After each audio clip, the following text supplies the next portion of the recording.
Okay, so the topic I want to talk about here, I'll call it addiction and self-infliction. And when I said the word addiction, you almost certainly thought about addiction to a substance or maybe addiction to a behavior. So heroin, alcohol, or sex addiction, lying addiction, things like that. And those are, of course, addictions. My theory is that all outer addictions, all addictions that involve a behavior outward, such as the injecting or ingesting of a chemical or the performance of an act like, compulsive sex, something like that, those are all mirroring inner addictions, right? Which are addictions to habits of mind. And I don't say that in any way to diminish those addictions or anything like that. And obviously I can't know everyone's circumstance. That's why I'm calling it a theory. But that's the theory I'm going to be going with here. And I'm actually not going to really talk about outer addictions too much here. I'm really going to try to focus on that inner addiction, which I think is the root that the other addiction is mirroring. And an inner addiction as a habit of mind, what I mean by this is the mind, I believe, is conditioned and addicted to going through certain patterns, right? Going through certain dramatic situations, experiencing certain sequence or series of emotions. And on the chemical level, I think it's addicted to them because it's addicted to them, right? It's kind of a deliberately circular setup. Through whatever set of causes, I won't go into that here, but whatever set of causes, our mind has come to be addicted, say, to political polemic, right? So we may be addicted to railing against, pick a topic, right?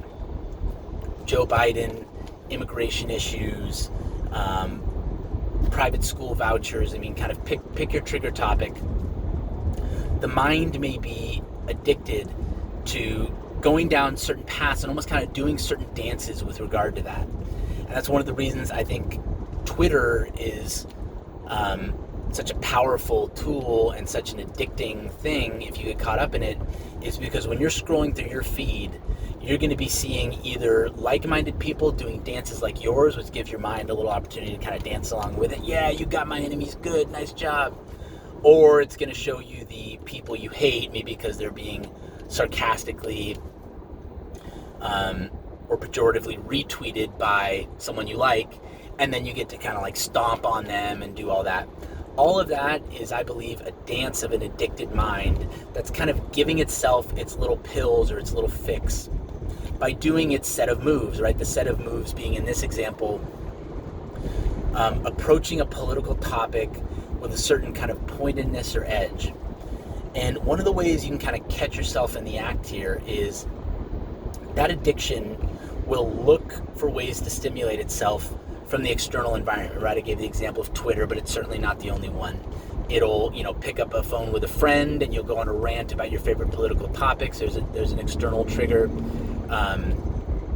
Maybe in the books or the magazines you elect to read, the videos you watch on YouTube, whatever, right? You'll find people or things in the external world that allow your mind to do its little dance that it likes to do, and that dance kind of releases a shower of chemicals in the body, which is the fix that the body is looking for, and it gives you that temporary sense of relief, maybe even delight, but then actually re-addicts you each time you do it, making the dependence stronger.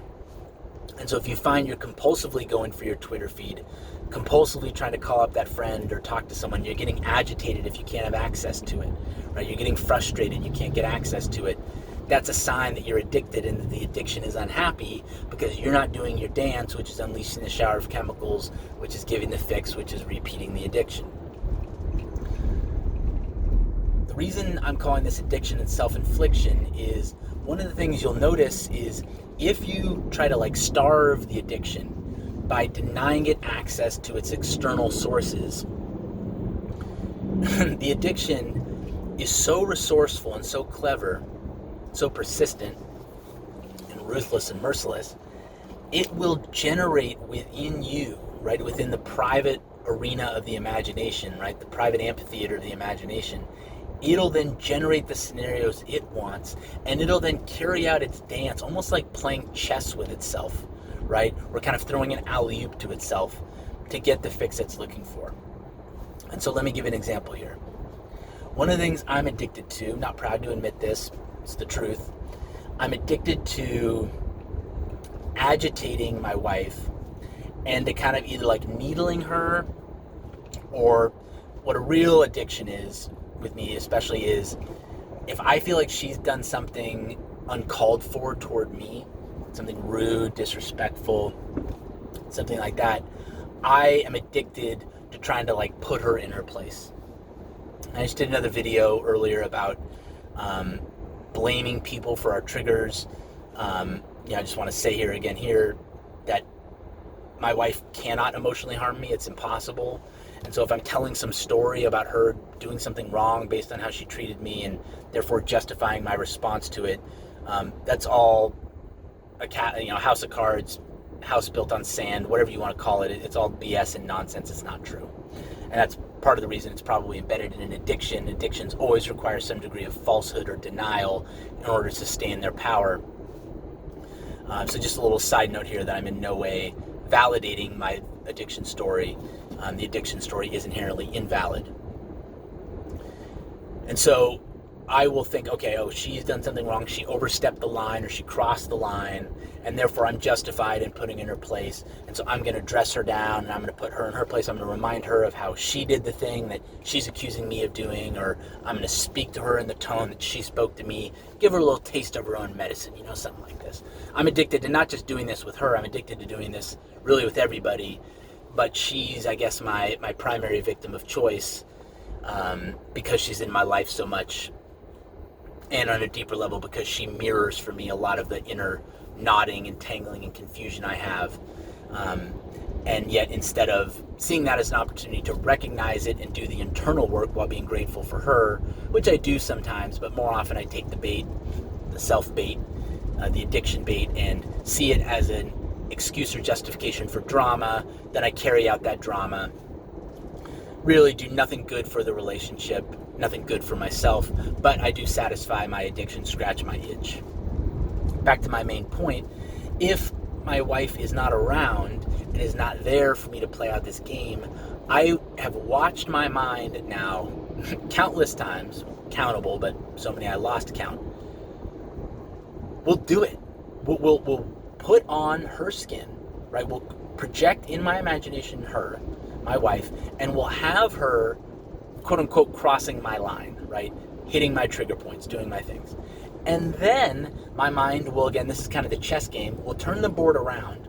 We'll then assume the perspective of me and we'll engage in this dramatic, misguided dressing down that it's so addicted to doing, all in the theater of my mind. It will do this, and that will unleash the chemicals that it's looking for, and it will strengthen and renew the addiction. And this is an especially maddening process to watch unfold, especially if I'm kind of attached to and taking pride in my refraining from engaging in this act in the outside. I'm like, wait a minute, it's not just enough that I'm not doing it to my actual wife.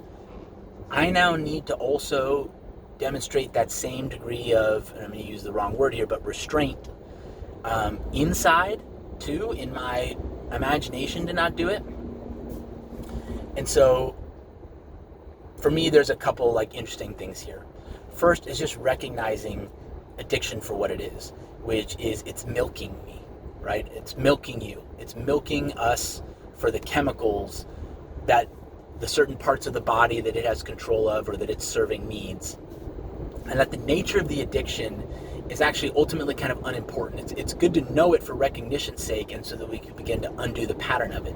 But just recognize that from the addiction standpoint, it kind of doesn't care what the habit is or the dance is. It doesn't care whether it's a chemical or whether it's an interaction with another person or whether it's just an imaginary drama that it has in the mind. As long as the addiction can unleash the chemicals in the body, here I mean, and I'm not an expert in this by any means, I recommend Dr. Joe Dispenza for this stuff, but peptides, hormones, some chemical cocktail that we're addicted to that is unleashed, right? A particular chemical cocktail, right? You get a 7 and 7 by doing this. You get a gin and tonic by doing that, right? It knows what the body's addictions are. And so this little, addiction fiend, this little drama monster, if we want to call it that, will just go around and it'll either try to milk me for those chemicals by creating those circumstances in my life and kind of tempting me / preventing the opportunity for me to act that way. Or if that's not there, no problem, we can do some homegrown action. We'll just go into the imagination, recreate the scenario there, and generate the same drama.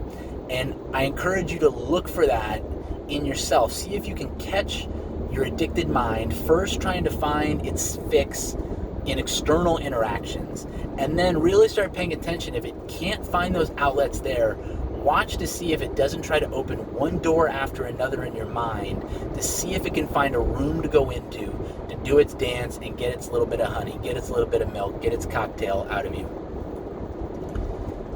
The other thing, I think, and this is maybe kind of a bit of a deeper cut, is like, well, what's this all about?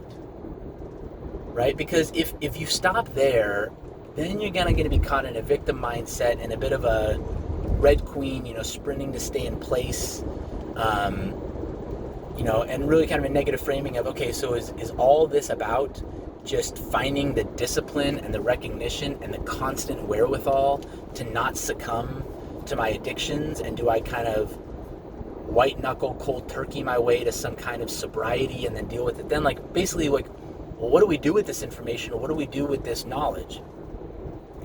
And I think what it is an invitation to look deeper to the roots of the addiction itself.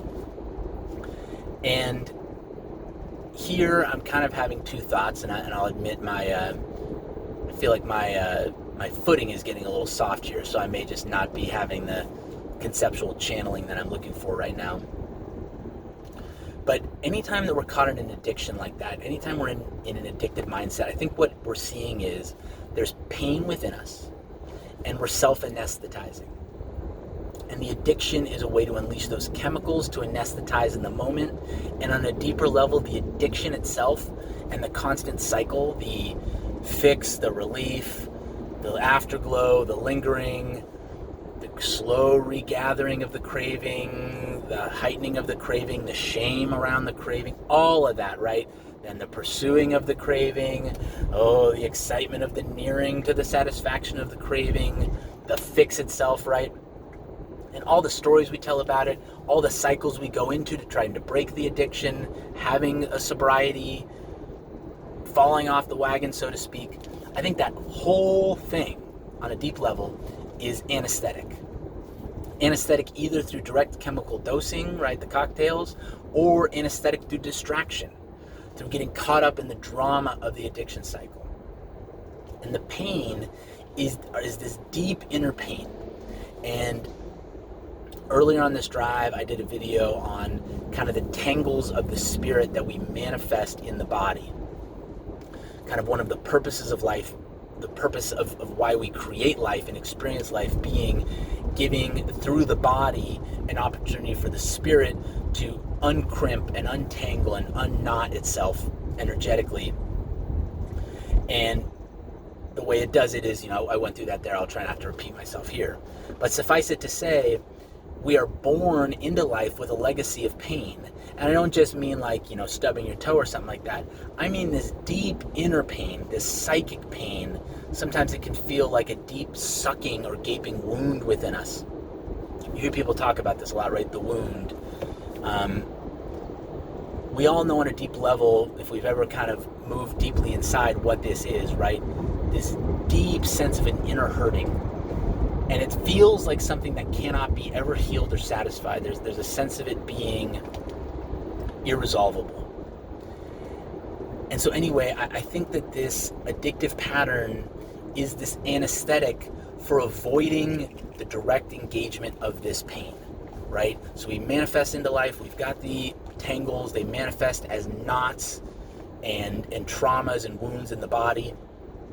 And instead of doing the admittedly painful, and not just physically painful, but psychically and spiritually painful and uncomfortable and unsettling and sometimes agonizing work of feeling into that woundedness, feeling into that space, and gradually beginning to cultivate the compassion and the equanimity to be a healing source, a healing kind of energy field for that wounding.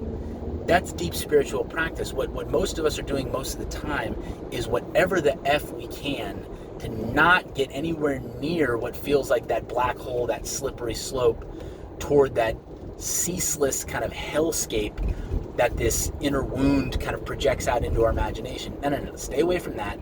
That's a black hole. Where's the productivity in that? Where's the goodness or kindness in that? Stay the flick away, just like at any cost. And addiction is an admittedly messy solution for that. Why? It keeps us constantly distracted and caught up in something other than that wound and that pain. And we will spend an entire lifetime, I believe multiple lifetimes sometimes, caught up in the eddies of addiction purely out of the compassionate or seemingly compassionate avoidance of dealing with those core issues. And I bring this up in part to kind of try to point to what the path of liberation is, which is seeing the addiction itself as yet another indicator, yet another mirror in your life, because you wouldn't pick it for yourself, right? Or at least you don't think you would. You wouldn't, if you're trying to be kind to yourself, if you're trying to author for yourself a good life, why would we put these addictions and these compulsions in there? And I think we're doing it as a bit of a wink and a nod, and sometimes maybe a bit of a stiff, sharp elbow to be like, hey dude, or hey dudette, like, it's inside you. And it's not the addiction, and it's not what you're addicted to that is the issue. It's the wound you're hiding from that is the issue, right? And that's not even an issue, that's actually an opportunity, right? It's what you actually came into this life to do. But God and our spirits, being as patient as they are, being infinite and not bound by time, it's understandable why they're maybe not as caught up as we are, as shoving as much goodness as we can into however many years we have.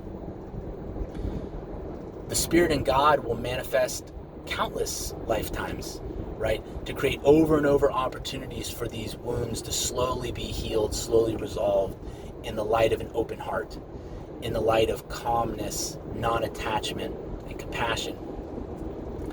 And so I guess what I'm trying to say here is see the addiction like any trouble in life as a bit of a wink, as an indicator of, hey, this is not about this. This is not your problem. The addiction is not your problem per se. The issue is really what you're using the addiction to hide from. And if you ever really want to break the addiction, right, or spend your life not running or hiding from the thing you're addicted to, go in and do that inner work. And again, this is not an original idea by any means. I mean, look at what the 12 steps are.